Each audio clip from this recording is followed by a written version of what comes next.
Are you looking for more out of your life? Do you need ideas on how to start new businesses and how to move forward in your own personal life? Well, guess what? You have come to the right radio show. At You Can Overcome Anything podcast show, you will learn and hear from many people from all walks of life who are sharing their challenges, their stories, the habits, and the mind shifts they had to overcome to become who they are today. On top, you will get a chance to connect and see how you can overcome anything by networking and learning about your next move through this radio show. I present to you our great speakers at You Can Overcome Anything podcast show with your host, CesarRespino.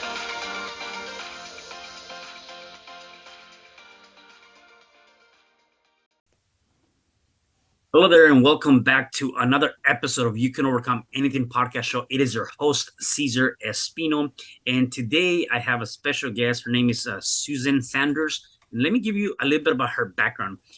She writes and teaches at sustainablesu.com, where you can find more information about sustainable productivity in its three dimensions: health, fitness, mental well-being, and environmental surroundings.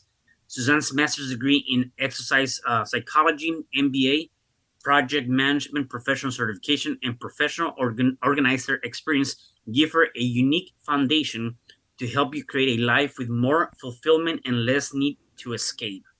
Susane, how are you today? I'm good, Cesar. Thank you for booking this time with me. I'm looking forward to talking to you. Yeah, no, definitely. I'm excited. So one of the first things that I always like to ask, and I'm always interested of knowing is, where are you originally from and how was your upbringing? Yes, I love that you start your podcast with this question because you have so many different people from Yeah. different backgrounds, but the more I hear your guests, there's some common threads. So I'm hoping that people listening will find some of those. But I originally grew up outside of Chicago, up in the northwest corner of Indiana. And I grew up with a very driven mindset. Reward came from achievement in my family. And I learned that pretty early on that those Atta girls were what I was striving for. And that's what I really loved, for good or bad. I think there's a little bit of both. And that's something that I hear as a common theme with your work and your guests, that yeah, I learned a lot of good things. That sometimes we have these, small t traumas that we think are they are difficult, but yet it gets us where we want to be. So that achievement, perfection orientation showed up in high school, where I was not only on the basketball team, but I needed to be the MVP and the captain. I wasn't in the clubs. I was president of the clubs. I had to get straight A's and all this achievement orientation. And it was really exhausting. And, that continued through college. I was a collegiate athlete. I got my first master's degree in exercise physiology straight out of undergrad. And then I started in the workforce, and I was like, oh, okay, well, let's overachieve over here in the sport realm. So instead of just doing a triathlon, I did an Ironman triathlon. Mm, And when the 5Ks weren't enough, I did marathons. And I needed to do more, or I needed to feel like I was having yeah. more of those accolades coming my way. So I went back to school and got my MBA.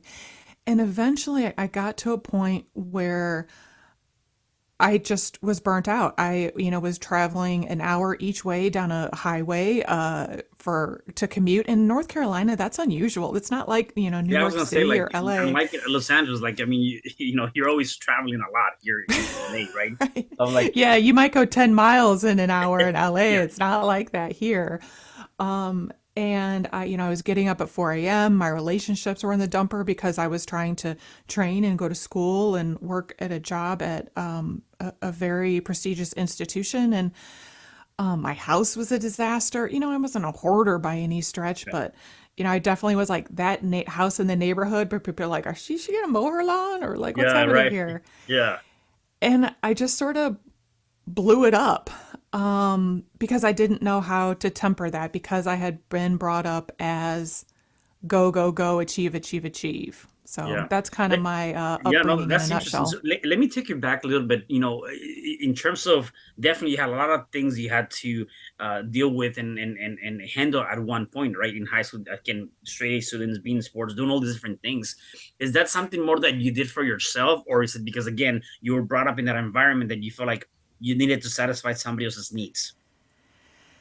That is a bajillion dollar question, which relates to the bajillion dollars of therapy, right? That has Mhm. brought this question up. Yeah. I don't know the perfect answer to that. I feel like there was a need to achieve to get those Atta girls. And it occurred to me, gosh, I must have been in my late 30s that I had played basketball for decades. And then my therapist asked me, "Did you want to play basketball, or is that Mhm. something that was expected of you?" And I don't know. I mean, today I love to watch it. I'm in North Carolina. I'm from Indiana and I live in North Carolina now. You can't not be into Yeah. basketball. Yeah.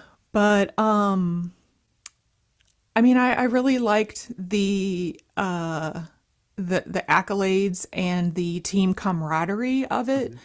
But yet at the same time, always fostering that feel of competition, especially in a group of women that were always battling against each other for seemingly limited resources, can certainly play with your mind. And it's taken me quite a bit to untangle that, and it's still a chapter in my book, Yeah. Yeah. No, definitely. proverbial book. Yeah, exactly. No, and the reason I was asking, because I know talking to a couple other guests from all different walks of life, right? A lot of times is my parents wanted me to be a doctor or be a lawyer or do whatever, right? And that's not what was within my heart yet, because I wanted to Yeah. satisfy them. I kind of went ahead and did that, right? And so you hear that a lot in terms of that. Nevertheless, even with the amount of pressure that you put on yourself, and the fact that you had so much stuff, as you mentioned, you came to a point where you were burned out. You're out of breath to per se, right? And so, Hmm. having that said, and recognizing that, do you believe that now, knowing what you know now, do you believe that the fact that you grew up in a place where everybody, there's competition, right? Do you feel like there's a difference between the meaning of competing now versus competing later? Say more about that, competing now versus Yeah. later. So what I mean by that is, definitely, growing up, you're competing, you want to become the best, and so on and so forth. And what I Hmm. mean about competing now is oftentimes, and without leading too much to that, because I want to get your opinion, is there's nobody you're competing with except yourself, right? Except before you were competing with others, right? 100%. Yes, yes. It has really helped define my definition of good enough. There's a concept in project management that we use Hmm. all day that is the definition of done. What is my definition of done now? Like if I truly deep down check in with myself and think, did I do the best I can? That really is all that I can do. And I'll be honest, sometimes my best looks different. Some days, my creaky knees are a little bit more limber than others. Some days my mental brain fog of feeling overwhelmed is a little bit more cleared because I either have a better plan. My husband's able to pick up a little bit more of the slack, and there's all those Hmm. variables. So 100% Yeah. through a lot of therapy and work on myself and understanding. And this isn't like, oh, let me blame my parents or anything. I truly think our parents did the best they could with what they had, and now we get a chance to reframe that for ourselves and for the people around us. So yes, it's definitely changed. No, yeah, and definitely I agree with you on that in terms of our parents. I mean, they I would say generally the majority of them want to do the right thing for their kids, except they didn't have the same resources as we do now. And they That's also right. grew up in different times too, right? So even Hmm. when I look back into some of the things that my parents have done in the past, it's like, again, it doesn't coincide with my vision now, except again, I get it, I know where they're coming from, and so I can Yes. fully understand that, right? Yes. Yep. The It's like you second, say, going from your pain to your purpose. You can't just right, wallow in that pain piece of it. yeah, You have to kind of shape it to something different. And not that it has to be some big, beautiful something, but right. that big, beautiful something could be in your heart and your gut too. Yeah, no, Hmm. definitely. And then when we talk about, the idea of, you're really only competing with yourself, I believe that we put ourselves through so much. And I can relate to a lot of things that you were talking about, where again, you're probably in essence, not really paying attention to your health, or to your relationships, or things like that, because we're so worried about satisfying somebody else's needs, where we That's forget to right. take care of ourselves. And I know I went through that right before I decided to dive into, becoming an entrepreneur. I was working a lot of hours. Hmm. I was overweight. I let go of my relationship.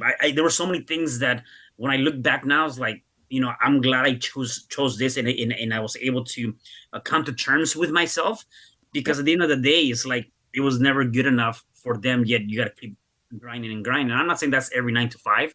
Nevertheless, for me, that's what it was, right? And I realized that. And That's so right. I came to the realization that at the end of the day, the only one that we really need to compete with, and the only one that we need to make terms with, is yourself. Yes, yes. And like I said, that changes every day. And that's really what Hmm. I want to get to the point of sustainable productivity. Because productivity, just for the sake of doing more, better, faster, harder, ratchet it up, what is that for? Like, what is it? How does that connect back to your values? But then the flip side of that is true to just sort of wander around not striving and trying to better ourselves or learn something or not have that creative curiosity. That can lead to burnout too. So it's this sustainable pace of it, not just the piling on so that, Hmm. come the end of a year, end of a quarter, whatever, we're in a heap on the floor. But we don't have to burn it all down. We can make small adjustments, sort of like, what you say, revise, rehearse, review, revise, rehearse, Yeah. making those adjustments along the way instead of just saying, throw it all out. That's where I got to in my late 20s when I was, crying on the way to work, hurtling down the highway. I quit my job, took a 90% pay cut, and tried to be an entrepreneur. But I was terrified and I had no idea. It was really before Hmm. any resources on the internet. And I was just afraid of failure because Hmm. of how, if, and I remember specifically one of my parents said, uh, you shouldn't be an entrepreneur. You need health benefits. Like, well, is there like a gray area to that? Yeah. So, I got scared and jumped back into Mm. corporate America and ended up right back where I was because I burned it all down and then I Uh, was afraid and frozen. And so when I wasn't taking those steps to be an entrepreneur, I jumped right back into corporate America and ended up right back where I was. So, yeah. 20 years later, now that I have been making these small adjustments to do corporate America with trying to build my business, it's the review, rehearse, revise. I'm just making those small sustainable changes. And I think that's the key to finding that sustainable pace so we don't burn out. Yeah, no, I love that. And one thing that while you were saying that, it reminded me of the hero's journey, right? And that's That's the right. idea. You were getting there, then temptation hit again, and then boom, I'm back again to like step one, right? Go back to corporate America. And so it's being able Yes. to go through that. And that is really the hardest part, is when you're kind of getting there, and then temptation, fear, whatever, the unknown comes into play. And then what Mm-hmm. happens is you don't overpass that, and you go back to the beginning, right? Yes. Yeah, Yes. so that reminded me of that. So tell me a little bit more about, obviously, the three different steps, right, or the three different things that you work. So you touch a little bit about, sustainability. Well, the sustainability, productivity. There are three dimensions. There's the health and fitness. Yep. There's the mental well-being, and then there's the environmental surroundings. Tell me a little bit about each Yes. one of those. Yes. Well, I truly believe that you need all three components to fully create a sustainably productive life. Think of it as like a triangle. So if you have those 3 points, you have, let's say, for example, you've got your environmental surroundings and your mental well being. And where those 2 points come together, that side, you may have, space in your home. Like, so for example, I've got a space set up over here in my office where I have my meditation, my daily devotional books, my journal. That's like my space where I can do my daily on ramp for getting ready for the day. So I have my mental well being, I've got my environmental surroundings. Then if one of those two things break down, maybe I need to lean a little bit more onto the other side. And that's where health and fitness could come in, where it comes with sleep and stress. So, for example, excuse me, for example, if I find I need a lot of sleep. So if I don't get my 9, 10 hours of sleep, then I'm going to start to be more crabby. That's going to affect my mental well-being. I find like, so last night we went to go see Neil deGrasse Tyson. We were out late. It was totally worth it. Our weeknight date night. But I was tired. And so, Yeah, I didn't hang my clothes up neatly. I just kind of left things in a pile and threw my shoes, and yeah. but those all interact. So you see how the three dimensions of that sustainable productivity triangle can impact each other. And we find that triangle, that triad everywhere. It's in architecture, it's in the Holy Triumvirate, it's the Three Stooges, it's in literature, Mm, all over the place, including our own productivity. So it's yeah, not just the fittest person is the most productive, or the person that can sit in meditation is the longest, or whoever Marie Kondoed their underwear is the most productive. It's a combination of all three of those in different amounts at different mhm, times in our life, depending on our situation and our season. yeah. No, that's awesome. So, even thinking about this, can you highlight, like, obviously health and fitness? Is there, on each one of those different elements, is there any specific highlights that you can say, like in health and fitness? Perhaps at least do this on a day-to-day basis, right? To help That's right. satisfy that Yep. mental Yep. well-being. Are any tips on that? Yes. And if I could break it down into Yeah, all three, please. yeah, I would say I feel very strongly about this. Yes. So, health and fitness, we actually break down into the dimensions of sleep, exercise, nutrition, stress, and rest. Hmm, And some people are kind of like, why is stress in the physical, the health and fitness? It's because there is a significant hormonal component to how our health and fitness is impacting that stress. So that's why it's there. But, and I'm a little biased because, like I said, I really do love my sleep. Sleep, I think, is the number one lever that if you don't know where to start, or you're overwhelmed in all of these components of health and fitness, I always recommend starting with sleep. And that doesn't mean that you have to all of a sudden go to bed at 9 o'clock and sleep till 6 a.m. and all this. It doesn't have to be complete massive overhaul. 15 minutes. Maybe you go to bed 15 minutes earlier. Our smartphones have these bedtime alarms so they can start to alert you. Use the tools you have to start to adjust that sleep time or wake up time a little bit further until you feel like you don't have to peel yourself off your pillow when you get up. gotcha. Yeah. Maybe Now, something about sleep before you move on to mhm. the next one. I heard multiple different things, right? You got to sleep 5 hours, sleep 6 hours, no, sleep 8 hours, 9 hours, 10 hours. Yeah. From your perspective, right, in your opinion, is it really based more on you as a person, or is there any advantage of sleeping less, more? What would that? Yeah, I think well, the research says that 7 to 9 hours is what is recommended. Mm, And when you get outside of that, including sleeping too much, which could be a sign of depression, it could be a sign of hormone imbalances. So if you sleep too much or too little, that's when our bodies start to I see our bodies want to be good to us. So when mhm, they see, things are out of whack, we got to take over, they are starting to release hormones. So, for example, if you mm, were a cave person and it's your time to stay up all night protecting yourself from the saber-toothed tiger that's out there, your body's going to be like, all right, Wilma is on high alert. It is her night to stay up all night. We're going to release all of this cortisol to stay awake. That's the stress hormone. Or it's going to send out hormones to make us hungrier so we can eat to stay awake all night. But if you're working in a call center on the 11 p.m. to 7 a.m. shift and you're just sitting there, you don't need all of those hormones released. And then that's when our bodies store those calories as fat. And then when you get off from the call center or the hospital, this huge in shift work, your body is actually craving food in higher fat and higher sugar. And that's why you want to go through Bojangles at, 7 a.m. and then go home and sleep. So the research says 7 to 9. Your body will compensate for that, but eventually you will pay the toll. Now, I also recognize that our society tends to endorse the Hmm. whole, oh, I'm so proud that I only sleep this amount of hours, or Right. Einstein slept for 4 hours and then worked for 8 and slept for 4 and worked. Look, Caesar, I am not Einstein. I got to do what's right for Sue. Yeah. Yeah. And so we all need to understand our why and what is the value we're putting on sleep. Got it. Yeah. Makes sense. Yeah, Yeah. that's a soapbox, obviously. So yeah, a long No, no, answer no. to a short question. Yeah, yeah, no, definitely. Well, yeah. So you were going about the others, tell, breaking Yep. down. Yep. Yeah. So the second dimension of sustainable productivity is mental well-being.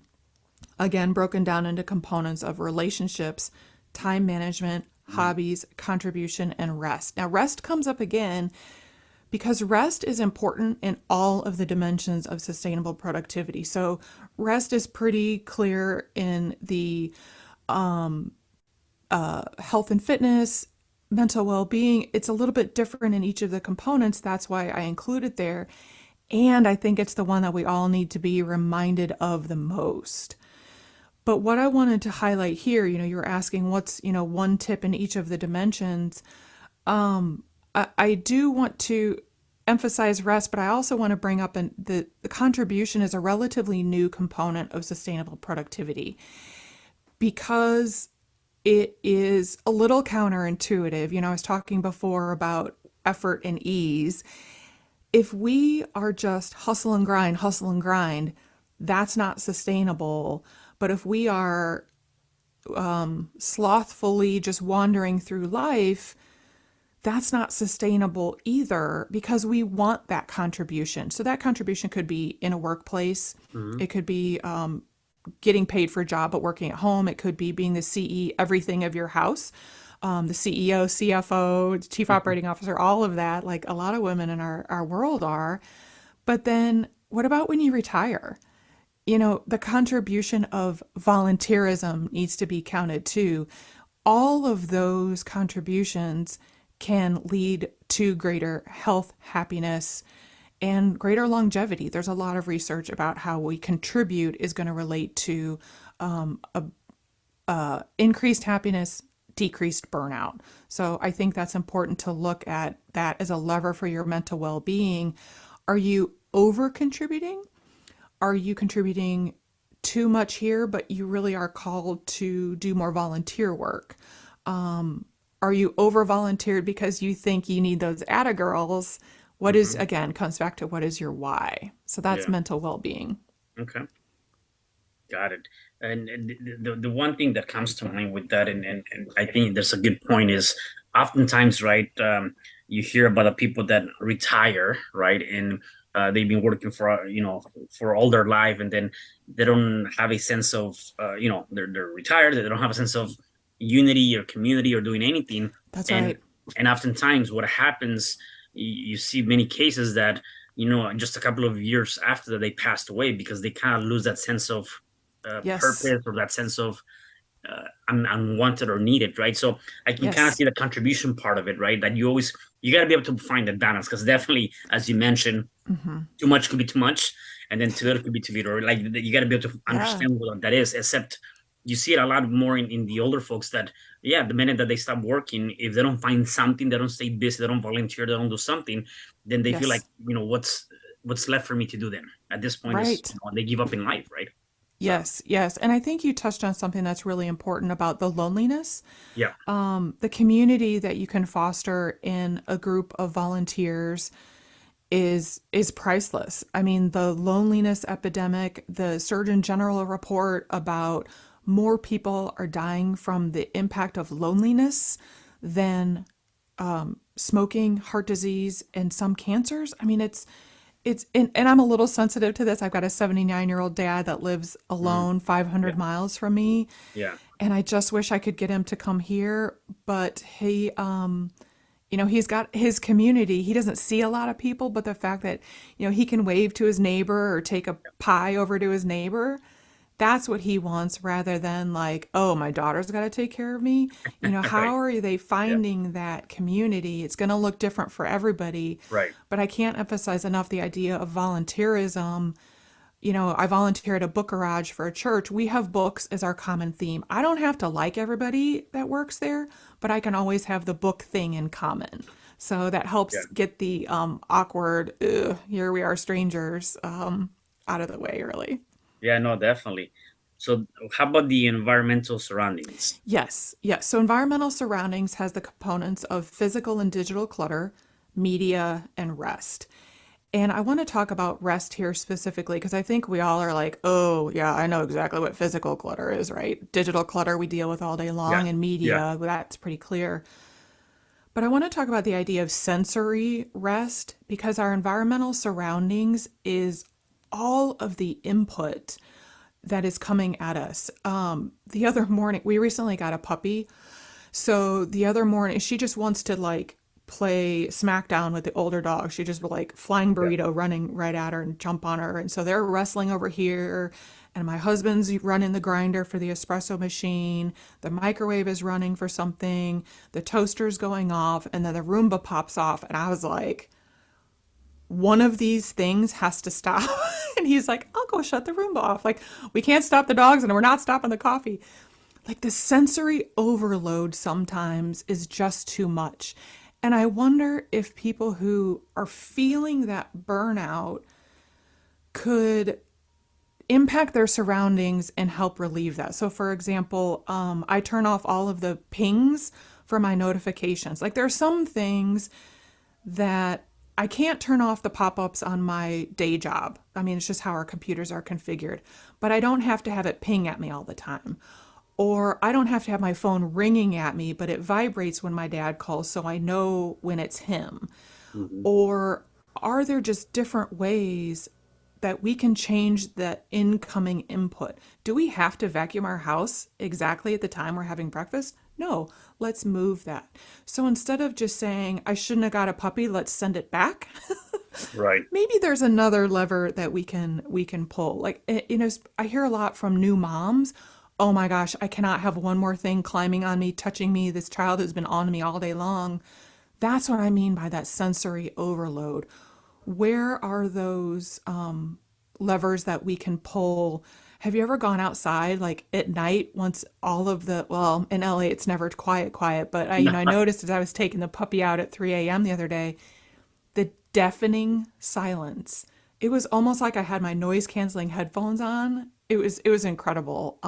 If I wasn't dang tired, I would have stayed out longer, but Yeah. yeah, But you would unfortunately, we don't really have much of that here, right? For right. sure. But you might be able to cultivate that differently in Right. your Yeah. surroundings. And Right. and that's exactly what I hear you teaching Hmm. about, small ways to overcome these challenges. It doesn't have Yeah. to be big traumatic things. What is your challenge today Yeah. that you need to overcome?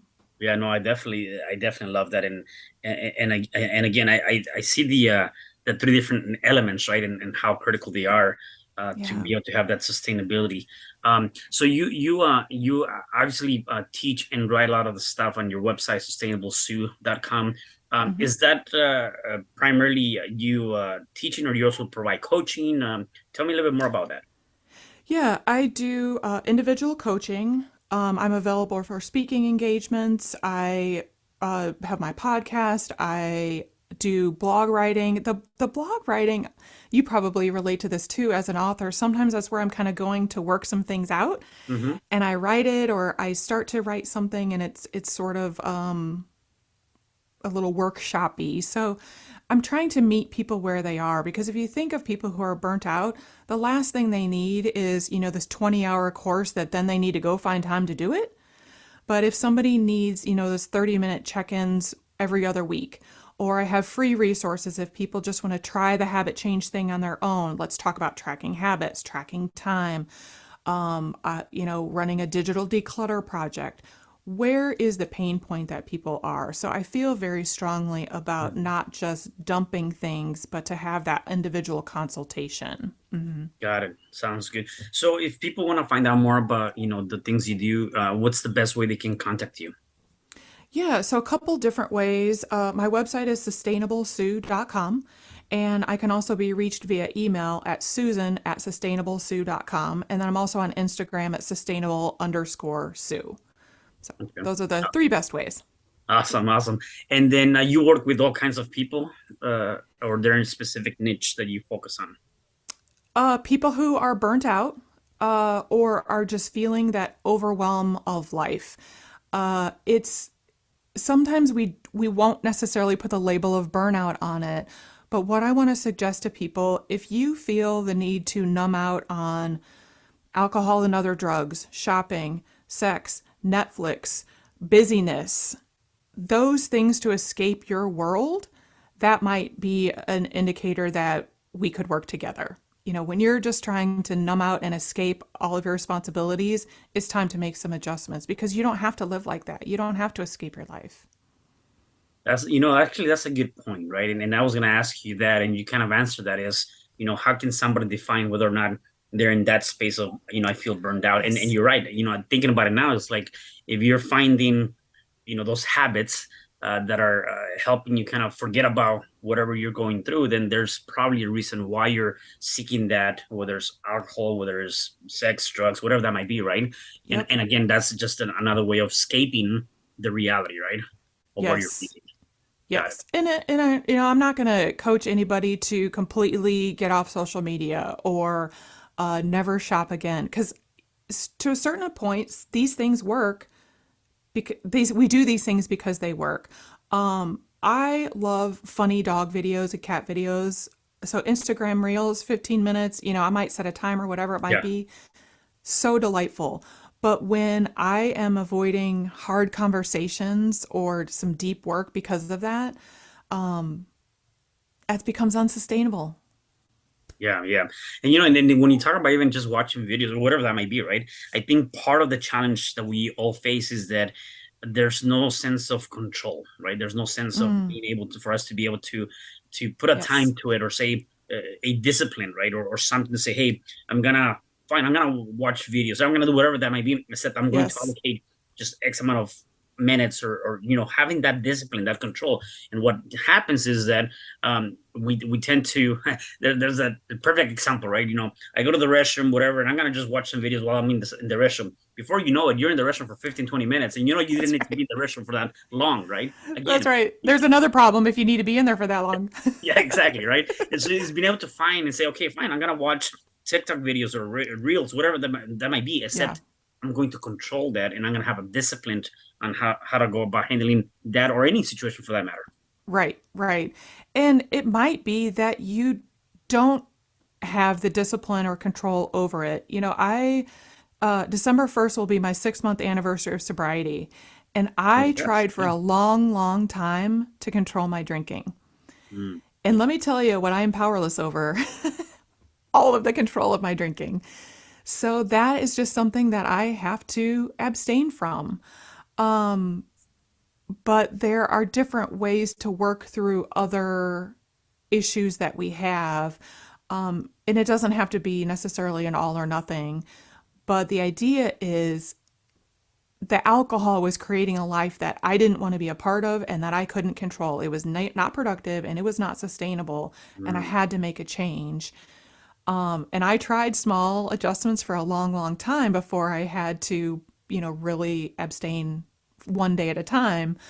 But that's really laid the foundation of looking at what are we escaping from and why are we escaping from it? And that's really kind of lays the foundation of my work.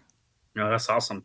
Let me ask you this: a couple of more questions for you. Do you have any Yeah. daily habits, things that you do on an everyday Mm. thing to help you get going on your days? Yes, I love this question, and I love it that it's a consistent one. I get to hear your audience Yes. speak or you guys speak to. Yes and no. I have an on ramp and an off ramp every day. And I don't like to think of it as a routine or a schedule because it expands and contracts depending on what the day is. So I mentioned before the journaling, the reading, the meditation, and then I have some professional or personal development that I read. If I have a lot of space in my day and it's just the happy path, that might take an hour. Whereas yesterday we had, I'll just leave it at puppy chaos. And I had to read two of the devotionals on my phone as I was dealing with puppy stuff. And then I did like 5 minutes of meditation in between work calls. So it wasn't ideal, but it was a way that I could show up for myself every day. Then there are some things that I do on a weekly basis, such as my weekly planning is something that is the most productive thing I do all week, trying to set up the week ahead. I have a digital declutter project because I've really screwed up some photos. So I'm working on that, and it's going to take about a year, but I'm chipping away at that. And then just purging some things on our server. So there are some things that I do daily for my personal well-being, and then of course, exercise and eating well is sort of a daily standard. I don't really consider those habits as much as just part of the day. Yeah, and you said something that really struck me, and I think that's probably the most important thing in terms of what you just mentioned right now, is the fact that you said I had to show up for myself, right? Yeah. And whether it's only 5 minutes or, normally if it takes you 15, 20 minutes, I said, because today I don't have the time, I sit there for like 5 minutes, I showed up for myself. And I think that's so Yes. crucial and critical that oftentimes we forget to do that. We forget to say, well, I don't have the hour to go out and exercise. Except again, what about you just do it for 3 seconds or 3 minutes, sorry, or 5 minutes, right? Something That's right. small. And what I always tell people to is that small commitments lead to bigger commitments, right? And it's all about Mm-hmm. just taking those small steps to help you get there. And the biggest thing that I like is show up for yourself, which is huge. Yeah. Yeah, there's a reason that you really build a fire with small pieces of kindling. The second you throw the giant log on it, you're really snuffing the fire out. So if True. you've got that spark, what are some of the small pieces of kindling you can put on it to keep it going? Yeah, no, I definitely love that. Susan, my last question for you is for the people that are listening to us and they are watching us, Yeah. you've already given us quite a few things. If they're going through any challenge, whatever challenge that might be, what is one thing that you can say to them so they can start overcoming that challenge? Gosh, I just love this question. Thank you for asking it. Yes. The one thing that I would recommend people do to overcome a challenge is to get still. Mm. Sometimes the biggest mistakes I have made, I don't want to say that people make, is jumping in and reacting. I want to be a responder, not a reactor. And when you are feeling overwhelmed and underwater, get still. If that means literally sit on your hands so you don't pick up the phone and curse somebody out or scroll. If you need to get a pencil and paper and journal or just do a brain dump. My husband and I did this yesterday. I was like, I'm freaking out about Thanksgiving. He's like, all right, the dogs are wrestling in the yard. Let's sit outside. Beautiful North Carolina day. And we just did a brain dump. We solved Jack. Mm. We didn't even say, like, you're going to do this then, you're going to do this then. But we're like, look, these are the three places we need to go to before Monday. So just getting still. We didn't go do those things. We got still and just dumped it, Yeah. downloaded it. Yeah, yeah, and that's huge. I think again, there's so many thoughts that are going on through our heads on an everyday basis, Yeah. and that's part of the reason why I like what you mentioned. Journaling and dumping stuff is you gotta be able to empty your mind for new things to come. Right? There's so much information that you can sustain, and so a lot of Yep. times it's just dumping that stuff, and sometimes when you're doing that, you might be dumping things that really don't serve you, and therefore you can Mm, kind of get them out of your mind so that you let other things yes. that do serve you come into mind, right? So that's huge, and I like the idea of just really stay still and focus into yourself. So Yeah. that's huge. Susan, I gotta say thank you again for being here. I really appreciate everything you've shared with us. Sure. Anything else you want to say before I let you go? No, this has been a great conversation, and I love what you teach people and just the encouragement. And I feel like you picked out really the highlights that I wanted to get across. So thank you for a great conversation. Yeah, no, definitely. Well, I definitely appreciate you being here and thank you for sharing. And Yeah. for the rest of you guys, do me a favor. Please make sure that you share this podcast because definitely somebody out there needs to hear this. And I'll Mm. see you guys at the next episode of You Can Overcome Anything podcast show. Thank you. Take care. Hi, I'm CesarRespino, real estate investor, business coach, and consultant, and author of the book, You Can Overcome Anything Even When the World Says No. My number is 424-501-6046. In my book, I talk about making the necessary changes to shift your mind for prosperity and certainty. Pick up your copy at Amazon. I also love helping families with their real estate and can purchase your house fast and all cash. Follow me on Instagram, Facebook, and LinkedIn. My number is 424-501-6046. Thank you for having me today. I am so glad you've tuned into this podcast. You can find me at your favorite podcast platform where you can like, subscribe, comment, and share.